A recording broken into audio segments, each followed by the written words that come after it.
¿Qué tal, hermanas y hermanos? Bendiciones tengan todos y cada uno de ustedes. Les saludamos aquí una vez más desde su canal Nueva Vida en Cristo. Y bueno, como siempre, con el hermano Ríos, que ha sido una gran bendición en mi vida, un hombre que sabe bastante y que hemos aprendido no más yo creo que muchas personas de él. Así es que bueno, mi nombre es José Rodríguez, les saludo desde Chicago, Illinois, pero soy hecho en México y creado en Cristo Jesús para la gloria del Señor Jesucristo. Y bueno, tenemos un tema hoy muy importante, muy discutido, muy polémico, el tema de los dones espirituales aquí con el hermano Ríos. Así es que, sin más ni más, mi hermano Ríos, a la hora que usted diga, usted tiene la llave del motor de arranque y los controles de este tema. Por mi parte, yo estoy listo desde ayer. Adelante, mi hermano, adelante. Amén. Hermano, lo vamos a hacer, bueno, como es la costumbre para mí ya, el plantear los temas texto a texto y verso a verso y estudiando la escritura en forma integral, de tal manera que tengamos un panorama general y después ir al detalle en cada uno de los textos.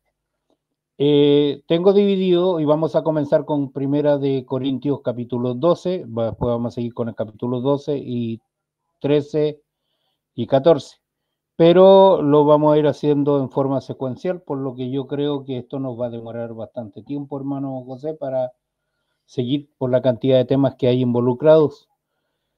En capítulo 12 lo tengo como un tema general, que son los dones espirituales durante el culto. De esto está hablando el capítulo 12, verso 1 al capítulo 14, verso 40, y esto se subdivide en un subtema que es el trasfondo pagano de los dones espirituales falsificados. Necesariamente tenemos que tratar esto. Después tenemos 12 del verso 1 al 31, la unidad y diversidad de los 12 dones espirituales. 12 verso 1 al 3 empezamos a subdividir. Tenemos la fuente y la prueba de los dones espirituales falsos. Después tenemos descubriendo sus dones espirituales, 12 del 4 al verso 26. Y vamos a tomar la fuente y el propósito de los dones espirituales, 12 del 4 al 7. Ya subdividimos el segundo tema. Estamos hablando de las variedades de los dones espirituales, 12 del 8 al 11 versos. Y empezamos a enumerar la palabra de sabiduría, 12 verso 8 parte A. La palabra de conocimiento o de ciencia, 12 verso punto 8 parte B. El don de la fe, 12 verso 9, parte A del texto. Los dones de sanidad, 12 verso 9, parte B. La realización de milagros, 12 verso 10, parte A. El don de profecías, 12 verso 10, parte B. Después tenemos el discernimiento de los espíritus, 12 verso 10, parte C. Y después unificado y diversificado los dones, 12 verso 19 al 12 al 19, y la interdependencia, no independencia, que estaría desde el 12 verso 20 al 31, y después tendríamos que nos habla de la prioridad del amor sobre los dones espirituales, 12 verso 31 parte B a capítulo 13 verso 13. Esto nos lleva, hermanos, a poder entender una cosa que desde mi punto de vista, y nos gustaría saber su opinión, para poder ir creciendo nosotros también junto con ustedes. Cuando Pablo habla, si yo tuviese, ¿no es cierto?, lenguas angélicas y no tengo amor, nada soy. Pero vamos entonces con los dones espirituales durante el culto. La primera generalización del tema. Así que vamos a hablar acerca de esto. Voy a lanzarme de inmediato, hermano José. Un saludo a los hermanos. Partimos con el tema. Un momento, le doy un momento de oportunidad, hermano José, mientras yo termino de, de compartir algunos De temas. compartir. Sí. Sí. Gracias hermano Ríos, gracias a los hermanos y hermanas, amigas y amigos que se van a incorporar a esta transmisión. Bueno, este es un tema importante ya que ha sido muy discutido y que bueno, ha sido también muy mal interpretado y el apóstol Pablo pone mucho énfasis en este tema ya que es importante. Son 3 capítulos. El primer capítulo que tiene 13 versículos, después tiene 31 y 40 versículos, que nos dan un total de 84 versículos. Y es porque la iglesia de Corintios, pues era una iglesia que había mucho desórdenes. Si nosotros vemos, por ejemplo, en el capítulo 1 y capítulo 3, cuando unos decían, yo soy de Pablo, yo soy de Cefas, yo soy de Chloe, yo soy de fulano de tal, y el capítulo 6, que el hombre con el hombre que tuvo relaciones con la mamá con la esposa de su padre, el, el capítulo 8 del sacrificio a los ídolos, y así podemos ir nosotros cómo sigue el, la carta de los Corintios con muchos desórdenes. Entonces, el apóstol Pablo trata de poner un poco de orden y de explicar a los Corintios qué es lo más importante y cómo son los dones. Así es que, bueno, el hermano Ríos nos lo va a explicar. Así es que adelante, hermano Ríos, con este interesante tema. Amén. Voy a apegarme estrictamente a la escritura, esa es la costumbre mía. Tomando capa a capa, ¿no es cierto?, lo que está diciendo la Biblia acerca de eso. Yo entiendo que muchas veces voy a pasar por sobre posturas. Yo no vivo de posturas, vivo de realidades bíblicas. Cuando nosotros decimos casi entramos en el mismo tema de Pablo, cuando yo me defino como yo soy pentecostal, usted se define como bautista, estamos más o menos cayendo en lo mismo. Porque yo una vez lo dije en las redes y esto causó escándalo, y cuando dije que ni siquiera la Iglesia Católica, ni las iglesias pentecostales, ni las bautistas, ni las asambleas no estaban mencionadas en la Escritura, no lo están. La Iglesia registra la Iglesia naciente, ¿no es cierto?, como la Iglesia de Dios, y Pablo escribe a la Iglesia de Dios que está en Corinto, a las iglesias de Dios que están en Gálatas. Entonces, vamos hermanos con esto. Ahora, Pablo desde hace bastante tiempo, ya en los capítulos Amén, sí, 8 al nomás 11, que quería, hermano, antes de que se encarrere, porque ya poniéndose ya no lo para nadie, quería que hacer un comentario que dice, es que yo acostumbro, como yo acostumbro irme a las escrituras. Me recuerda una frase del apóstol Pablo, aquí en Hechos 17:2, dice, y Pablo como acostumbraba fue a ellos. Pablo siempre, a cada ciudad que iba y, entraba a las sinagogas y se me quedó esa frase. Pablo, como acostumbraba, fue a ellos y así siempre. Y usted dice, mi costumbre es pegarme a las escrituras, pues cada uno tiene su costumbre. Adelante, hermano. Sí, gracias. Pablo desde el capítulo 8 al 11, aquí en Primera de Corintios, ha estado tratando con asuntos relacionados con la adoración. Y en el argumento de apertura, a pesar de sus protestas en sentido contrario, él prohibió absolutamente a los creyentes corintios participar en las comidas del templo, no del templo judío, donde en ese templo se sacrificaba carne a los ídolos. En parte lo hizo sobre la base de su propia comida consagrada, que era la cena del Señor. A esto le siguen 3 asuntos. Huelga decir que cuando Pablo se refiere a la cena del Señor, él está diciendo que, como ya hemos hablado en el libro de los Gálatas, él estuvo 3 años en Arabia, donde él dice que recibió toda esta revelación directamente del Señor. Y él no recibió enseñanza de ningún apóstol, no tuvo maestro humano, su maestro fue Cristo. Entonces, ahora, a este tema de la cena del Señor, Pablo fue el primero, Corintios el que habló acerca de esto. Le siguen 3 asuntos distintos que involucran sus propias reuniones para la adoración. El primero involucra cubrirse la cabeza en la adoración pública. Esto era para las mujeres. El segundo se centraba en la cena del Señor.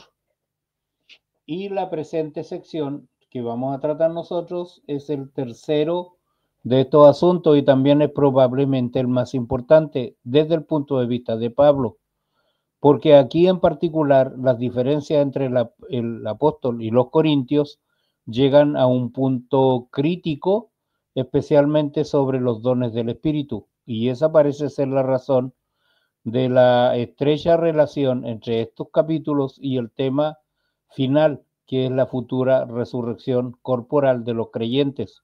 Esto en el capítulo 15. Junto a estos dos temas finales, los dones espirituales y la resurrección corporal llevan la carta a un clímax apropiado. Ese capítulo 15 de Corintios es el capítulo, yo diría que está la cumbre de toda la argumentación de Pablo acerca de la resurrección de Cristo y la importancia que tiene para nosotros. Ya lo hemos visto en el canal Amén. anteriormente.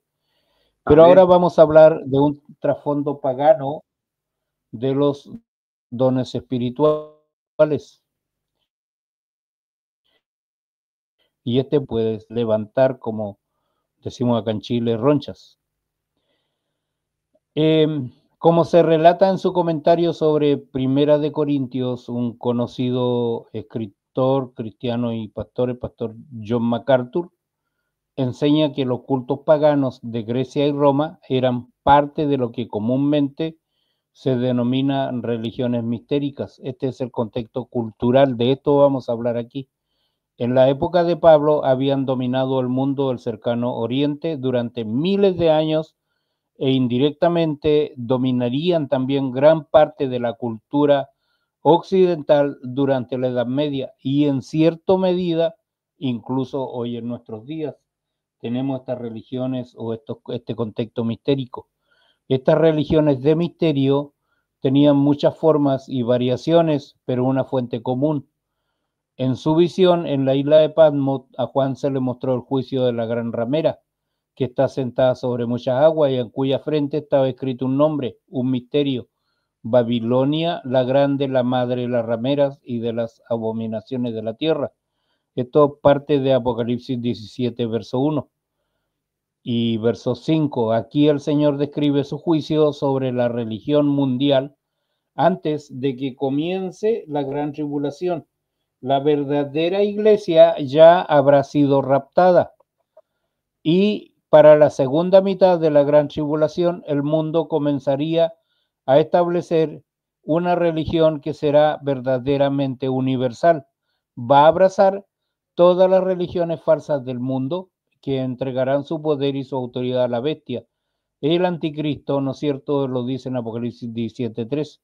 La forma final de esa religión todopoderosa y universal va a representar la finalización de las religiones de misterio que históricamente se originaron en la antigua Babilonia. En su forma organizada, la religión falsa comenzó con la Torre de Babel, de la cual Babilonia deriva su nombre. Caín fue el primer adorador falso y muchas personas han seguido su ejemplo, pero la religión pagana organizada comenzó con los descendientes de Cam y uno de los tres hijos de Noé, quienes decidieron erigir un gran monumento que según ellos llegara hasta el cielo y les diera un gran nombre. Yo leí en alguna oportunidad que la traducción literal hebrea o aramea era en cuya cúspide esté el cielo o sea inscrita al cielo. Entonces, bajo el liderazgo del apóstata Nimrod, planearon tomar por asalto el cielo probablemente y unificar su poder y prestigio en un gran sistema mundial de adoración. Esa fue la primera religión falsa del nombre de la cual han surgido todas las religiones falsas. Ahora, el juicio de Dios frustró su propósito primordial de hacer una gran demostración de unidad humanista al confundir su lenguaje, no entendían el habla de los demás. Así que desde allí Adonai los dispersa por toda la tierra y dejaron de construir la ciudad. Por eso se llama Babel, que significa confusión, porque allí Adonai confundió el lenguaje de toda la tierra y desde allí Adonai los dispersó por toda la tierra. Génesis capítulo 11, versos 7 al 9, deteniendo así la construcción de la torre y fracturando su solidaridad. Pero esas personas se llevaron consigo las semillas de esa religión falsa e idólatra, y semillas que ellos y sus descendientes han estado plantando por todo el mundo desde entonces. Las ideas y las formas fueron alteradas, adaptadas y a veces se hicieron más sofisticadas, pero el sistema básico, y esto es lo que yo pretendo ir aclarando, establecen un patrón que va permaneciendo, que permaneció y permanece inalterado. Por eso es que Babel o Babilonia es llamada la madre de las prostitutas y de las abominaciones de la tierra, Apocalipsis 17, verso 5. Ella fue y es la madre de todas las religiones falsas. Entonces, según diversas fuentes antiguas, parece que la esposa de Nimrod, Semiramis, la primera, fue al parecer la suma sacerdotisa de la religión de Babel y fundadora de todas las religiones mistéricas. Tras la destrucción de la torre y el desarrollo de la multiplicidad de lenguas, fue adorada como diosa bajo muchos nombres diferentes y se convirtió en Istar de Siria, Astarte de Fenicia, Isis de Egipto, Afrodita de Grecia y Venus de Roma. En cada caso, hermanos, la deidad del amor sexual y la fertilidad, su hijo Tamuz, también llegó a ser deificado bajo varios nombres y fue el compañero de Istar y dios del inframundo.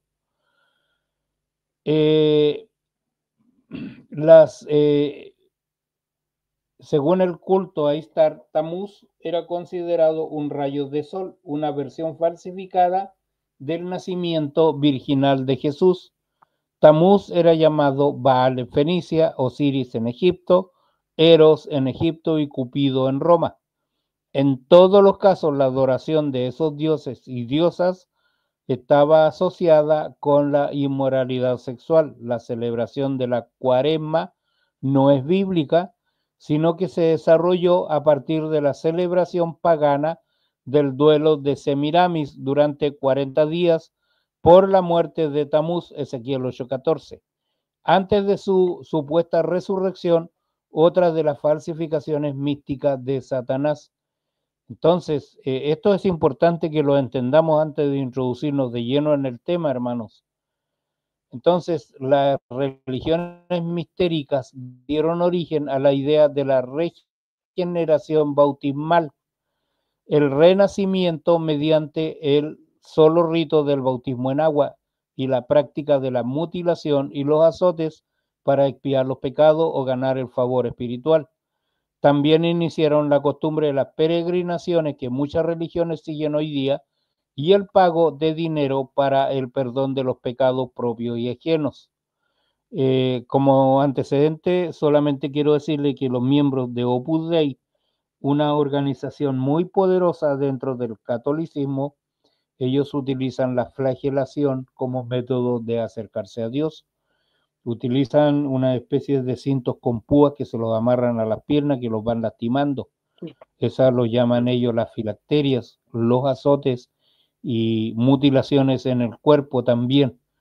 Entonces, en la Iglesia Católica, por ejemplo, se supone que el purgatorio está bajo la jurisdicción especial del Papa y es su prerrogativa como representante de Cristo en la tierra conceder indulgencias, en otras palabras, alivio del sufrimiento, según le parezca conveniente, y se afirma que este poder puede ser ejercido directamente por el Papa para aliviar, acortar o terminar los sufrimientos. Y dentro de ciertos límites también lo ejercen los sacerdotes como representantes del Papa. Ahora, hermanos, la Iglesia Católica enseña que una persona puede acortar el tiempo de permanencia de un ser querido en el purgatorio pagando indulgencias. Ahora, varias prácticas paganas fueron especialmente influyentes en la iglesia de Corinto. Tal vez la más importante y ciertamente la más obvia fue la del éxtasis, considerada como la expresión más alta de la experiencia religiosa, y debido a que parecía sobrenatural y porque era dramática y a menudo extraña, la práctica apelaba fuertemente a la naturaleza pecaminosa de la humanidad. Y debido a que el Espíritu Santo había realizado muchas señales milagrosas en la era apostólica, cuando Dios se estaba estableciendo su iglesia, algunos de los creyentes corintios confundieron esas verdaderas maravillas con las señales falsas falsificadas en los éxtasis del paganismo.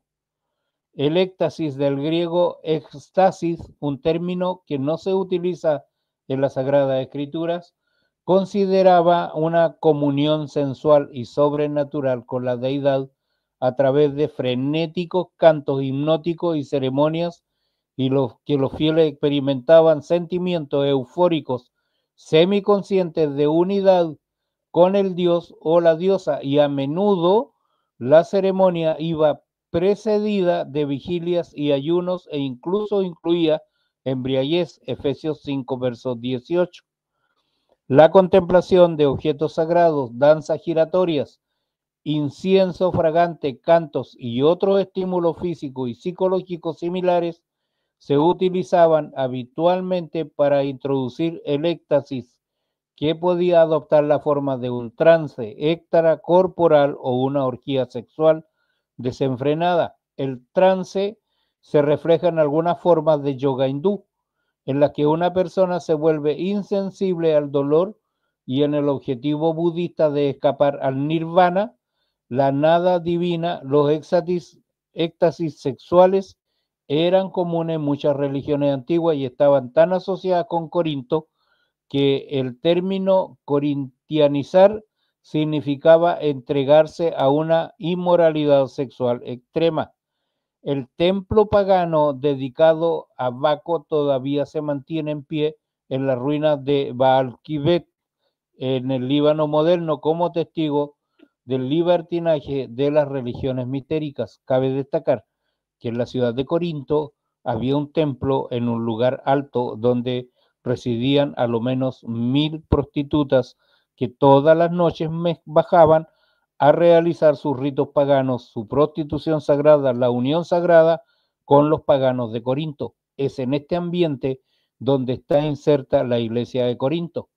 Por ejemplo, la situación en Corinto del Nuevo Testamento: Corinto estaba llena de sacerdotes, sacerdotisas, prostitutas religiosas, adivinos de las religiones mistéricas, que afirmaban representar a un dios o dioses y tener poderes sobrenaturales que respaldaban sus afirmaciones. Increíblemente, algunas de sus prácticas dramáticas y extrañas se reflejaban en la iglesia.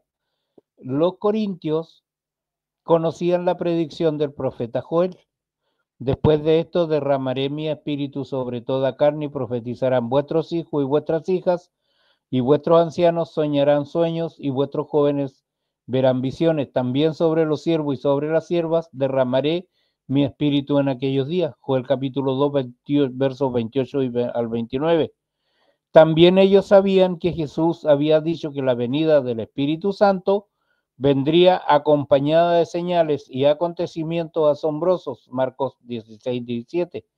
Tal vez incluso habían oído de primera mano, de boca de Pedro, sobre los acontecimientos milagrosos en Shavuot, con las lenguas de fuego en Pentecostés, y el hablar en otros idiomas. Entonces tal vez estaban tan decididos a experimentar esas maravillas que trataron de inventarlas. Entonces, hermanos, Primera de Corintios fue una de las primeras cartas escritas.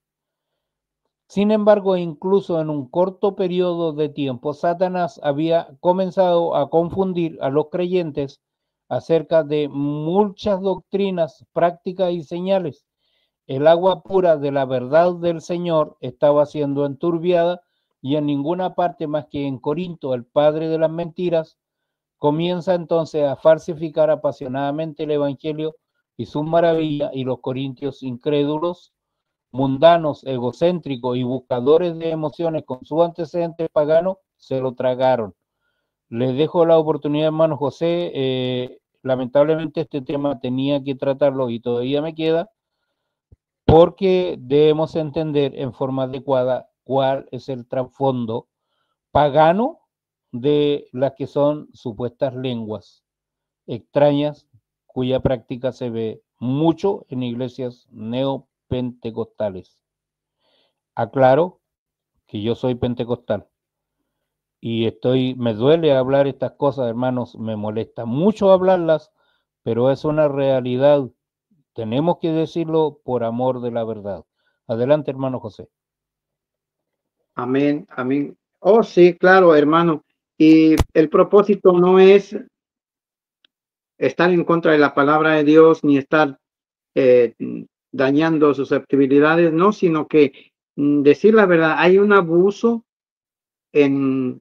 en la doctrina del Señor Jesucristo, en la doctrina que le dejó el Señor Jesucristo a los apóstoles.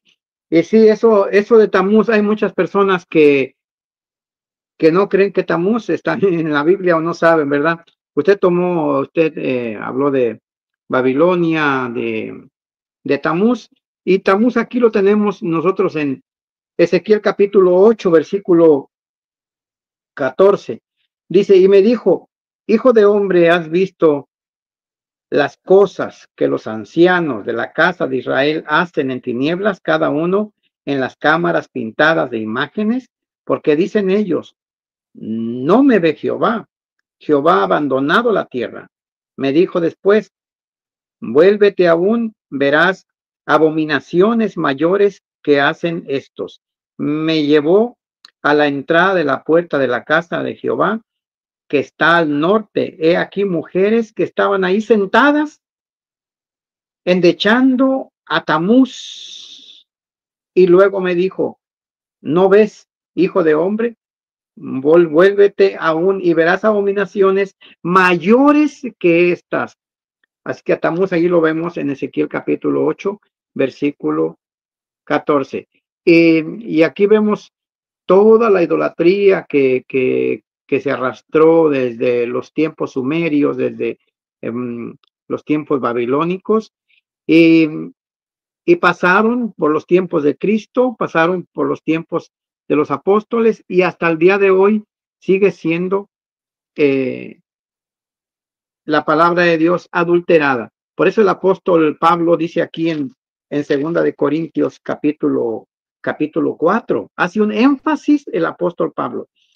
Dice, por lo cual teniendo nosotros este ministerio según la misericordia, cuando dice según es de acuerdo a la misericordia de Dios que hemos recibido, no desmayamos. Antes bien, renunciamos, perdón, a lo oculto y vergonzoso, no andando con astucia ni adulterando la palabra de Dios. Y esto es importante para este tema, ni adulterando la palabra de Dios, sino por la manifestación de la verdad, recomendándonos a toda conciencia humana delante de Dios. También tocó usted, hermano, un tema muy importante que viene ya en estos días de la religión católica, que es la cuaresma, lo cual todo esto viene del paganismo y ellos usan lo que es la coneja, la coneja que viene también de un rito pagano, que es la ostrara, que también vamos a tocar en otra ocasión.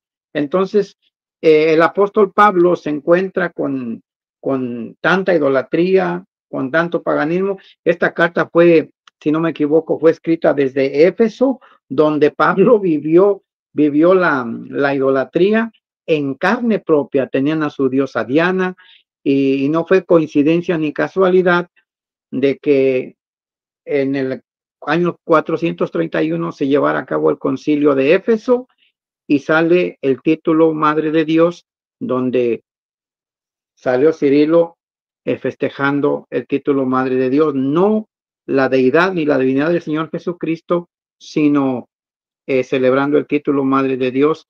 Y tristemente, eh, también en la iglesia cristiana, en la iglesia evangélica, se ha metido muchas doctrinas que que no son aprobadas por el Señor Jesucristo ni por los apóstoles. Adelante, hermano. Sí, gracias, hermano. Yo le pido a los hermanos que no me juzguen todavía hasta que no entreguemos todos los capítulos. Quiero aclarar una cosa y creo que es válido. Yo soy continuista, como dicen algunos.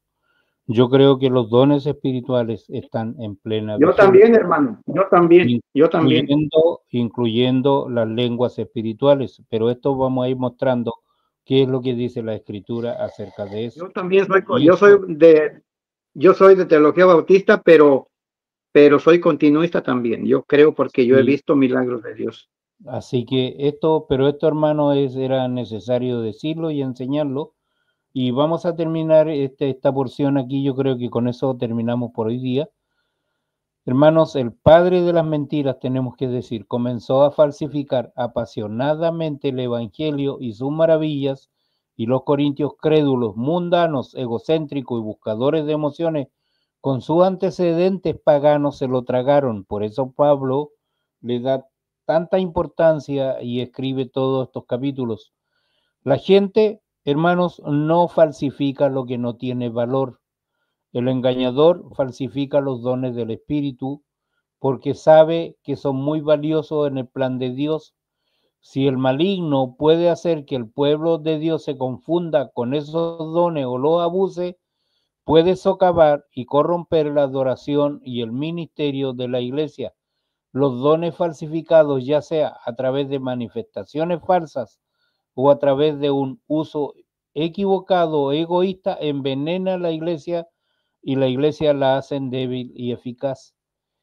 Hermanos, el diablo es un ente que tiene gran poder, pero la iglesia, el creyente, hay una frase muy simple que nos enseña cómo nosotros podemos vencer al diablo.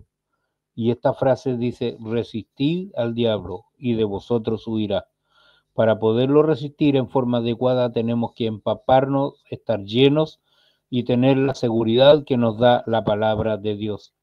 Una de las principales evidencias de la inmadurez espiritual de los creyentes corintios era la falta de discernimiento.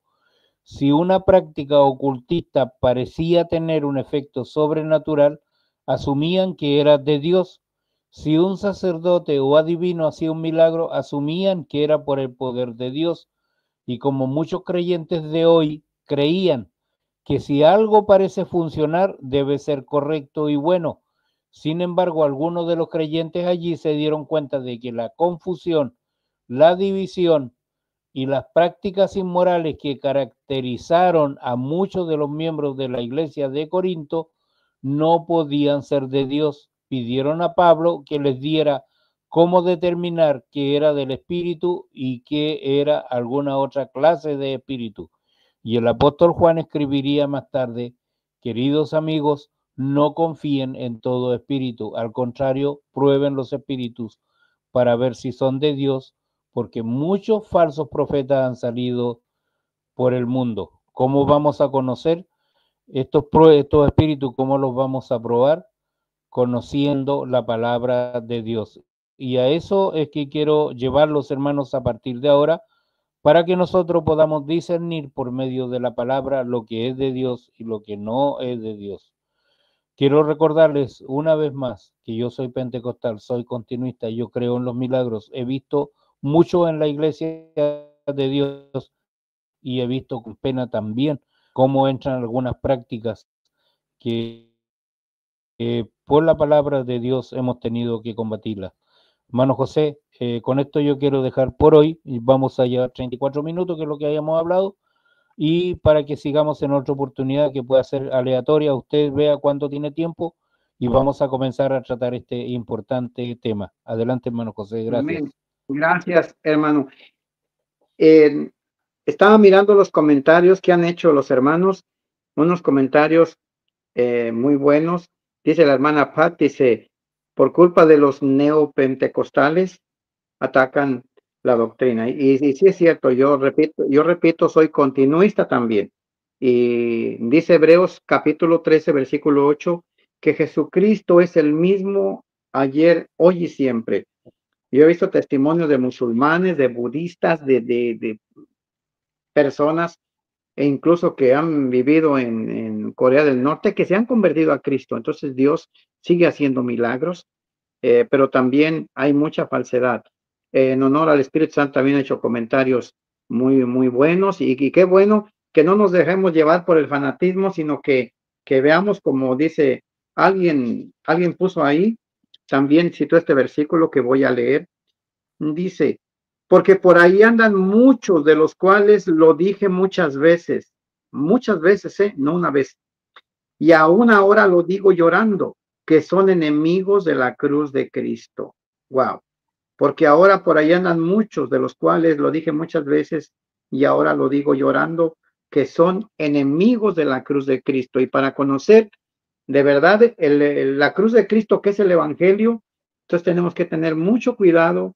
Yo tengo mucho temor siempre cuando se tratan de estas doctrinas, que gente que habla tan a la ligera en contra de la obra del Espíritu Santo, o se van al otro extremo, o bien le atribuyen cosas al Espíritu Santo. Entonces yo me mantengo al margen y por eso yo no entro a temas así de polémica, porque sinceramente tengo miedo a equivocarme y Dios nos va a llamar a cada uno a dar cuentas de lo que nosotros hemos expuesto. Dicen, termino con esto, Santiago 3:1 dice, no se hagan muchos maestros porque recibirán mayor condenación. Así es que la palabra hay que tomarla en serio, sin fanatismo, sin irnos a un extremo, ni tampoco irnos al otro extremo.